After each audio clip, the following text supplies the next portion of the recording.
কখনো কি ভেবেছেন একটি ছোট কাফেলা যাদের হাতে ছিল না পর্যাপ্ত প্রস্তুতি, না পর্যাপ্ত সম্পদ, কিন্তু তাদের ভিতরে ছিল এমন এক শৃঙ্খলা, এমন এক মানসিক দৃঢ়তা যা ইতিহাসের গতিপথ বদলে দিয়েছিল। আজকের গল্প সেই প্রস্তুতির, যা শুধু একটি ঘটনা নয়, মানব সভ্যতার জন্য এক গভীর শিক্ষা। আসসালামু আলাইকুম ওয়া রাহমাতুল্লাহ। আজ আমরা ফিরে যাচ্ছি সেই দিনে, যেদিন বিশ্বাস, পরিকল্পনা এবং শৃঙ্খলার একটি নতুন অধ্যায় শুরু হয়েছিল, বদরের প্রস্তুতি, যা ছিল এক অন্যান্য দৃষ্টান্ত। হিজরতের পর মদিনা একটি শান্ত পরিবেশ তৈরি করেছিল, কিন্তু নিরাপত্তা তখনও পুরোপুরি নিশ্চিত হয়নি। ঠিক সেই সময় একটি গুরুত্বপূর্ণ সংবাদ আসে। একটি কাফেলা মরুভূমির ভেতরে দ্রুত অগ্রসর হচ্ছে এবং সেই পথ মদিনার খুব কাছ দিয়ে যাচ্ছে। এই খবর কোনো উত্তেজনা তৈরির জন্য ছিল না, এটি ছিল বাস্তব অবস্থা। আর সেই বাস্তবতাকে সামনে রেখে রাসূল সাল্লাল্লাহু আলাইহি ওয়াসাল্লাম সাহাবীদের সঙ্গে পরামর্শ করলেন কিভাবে নিজেদের নিরাপদ রাখা যায়, কিভাবে পরিকল্পিতভাবে এগোনো উচিত। সিদ্ধান্ত হলো অতি সতর্কভাবে নিজেদের সংগঠিত করা হবে। কোনো উচ্ছ্বাস নয়, কোনো তাড়াহুড়া নয়। প্রথম কাজ ছিল মানসিক প্রস্তুতি। সংখ্যায় কম হলেও তাদের ভরসা ছিল আল্লাহর উপর, আর তাদের উদ্দেশ্য ছিল পরিষ্কার। মদিনা থেকে বদরের দিকে যাত্রা ছিল সম্পূর্ণ শৃঙ্খলাবদ্ধ। কোথাও বিশ্রাম হবে, কোন পথে চলা হবে, পানি কোথায় পাওয়া যাবে, সবকিছু সুপরিকল্পিত। যাত্রা ছিল কেবল পথ চলা নয়, বরং একটি পরীক্ষার মতো, যেখানে দায়িত্বশীলভাবে এগিয়ে যেতে হয়েছিল ধৈর্য আর দূরদৃষ্টির সঙ্গে। তথ্য সংগ্রহ ছিল প্রস্তুতির একটি গুরুত্বপূর্ণ অংশ।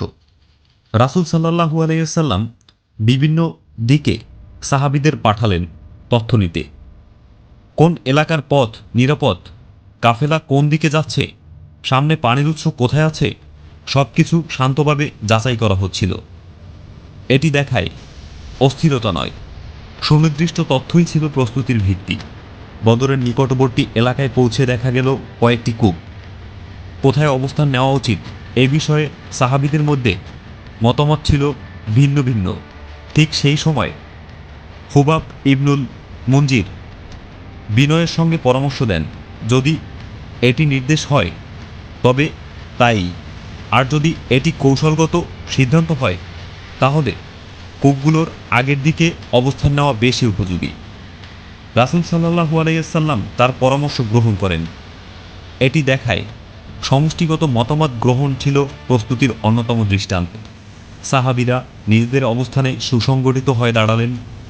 কেউ জানে না সামনে কি অপেক্ষা করছে, তবুও তাদের মুখে কোনো অভিযোগ নেই, মনে নেই কোনো দ্বিধা, কারণ তাদের প্রস্তুতি ছিল সম্মিলিত দায়িত্বের উপর ভিত্তি করে। বদরের আগের রাত ছিল এক প্রশান্ত রাত। বিশ্রাম, দোয়া এবং আত্মার প্রশান্তি, এই তিনটি একসঙ্গে তৈরি করেছিল মানসিক স্থিতি।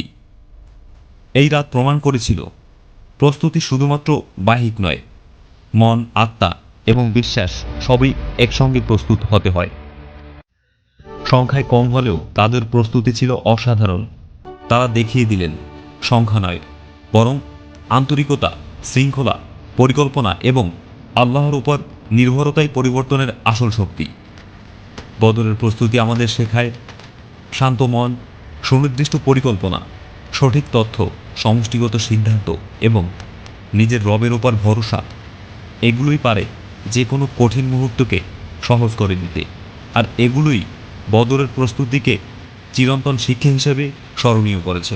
এমন গভীর ইতিহাস, বিশ্ব রাজনীতির বিশ্লেষণ এবং ইসলামের আলোকিত অধ্যায়গুলো জানতে চাইলে ভিডিওটি লাইক করুন, শেয়ার করুন আর আমাদের সঙ্গে থাকুন।